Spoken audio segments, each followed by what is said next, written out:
बब्बर जी, वीरेंद्र बब्बर जी से जवाब ले लेता हूं। वीरेंद्र बब्बर जी, इस बात में कोई इफ बट की बात नहीं है। प्रेम कुमार जी ने जो बात कही है इस पूरे भ्रष्टाचार के मामले को लेकर, इस ऑडियो टेप की, प्रेम कुमार जी की बात में कतई कोई गलत बात मुझे नहीं दिखाई पड़ती। इसकी सत्यता कब साबित होगी, क्या यह तुरंत साबित होने वाली है, लेकिन इस पर एक प्रेस कॉन्फ्रेंस जरूर हो गई है, माहौल बना दिया गया है। 2 दिन बाद वोटिंग है, आपको भी पता है, चरणों में इतना वक्त नहीं है, तो इसका बेसिकली फायदा उठाया जा रहा है। और साथ में जो सांप्रदायिकता का कार्ड है वो तो बखूबी दोनों पार्टियां खेल रही हैं।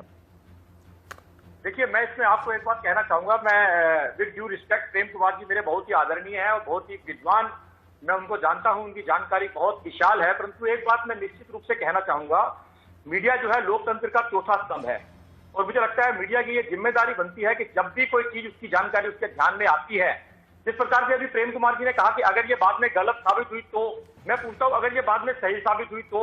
और मैं इसके साथ जोड़ करके एक बात और कहता हूं साहब, शारदा चिटफंड घोटाले की जिसके अंदर हम बात करते हैं, टीएमसी के निलंबित सांसद जो हैं कुणाल घोष पहले ही इसके अंदर ममता दीदी का नाम दे चुके हैं और उसके बाद शारदा समूह के प्रमुख जो हैं सुदीप सेन, वो भी इसके अंदर ममता दीदी का नाम दे चुके हैं।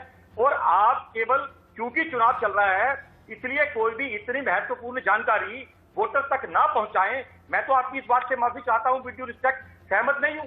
आपका काम है जो जानकारी आप तक आए। मैं ये पूछता हूं कि अगर ये जानकारी बाद में वीरेंद्र बब्बर जी, वीरेंद्र, पहली बात तो हम इस जानकारी को सामने रख रहे हैं क्योंकि बीजेपी ने प्रेस कॉन्फ्रेंस की, चुनाव लड़ रही है, बड़ा दल है और वहां पर एक ध्रुव है इस वक्त बंगाल चुनाव में। लेकिन मैं इसलिए इस बात को सामने रख रहा हूं कि इसकी सत्यता का प्रमाण जब तक हासिल होगा तब तक इससे मिलने वाला फल या प्रतिफल वो बढ़ चुका होगा, तो उसके मायने कितने। नहीं, सवाल तो ये है, आपकी बात से बिल्कुल मैं जायज हूं, परंतु अगर ये बात, इस बात में अगर कोई वास्तविकता है, अगर कोई इस बात में सच्चाई है, तो क्या आपको नहीं लगता कि वो जनता के सामने आना चाहिए?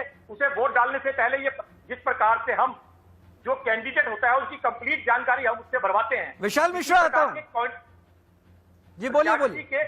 प्रत्याशी के कैरेक्टर के साथ जुड़ी हुई जो आवाज है वो सबके सामने है, ऑडियो वहां पर हम सुन रहे हैं।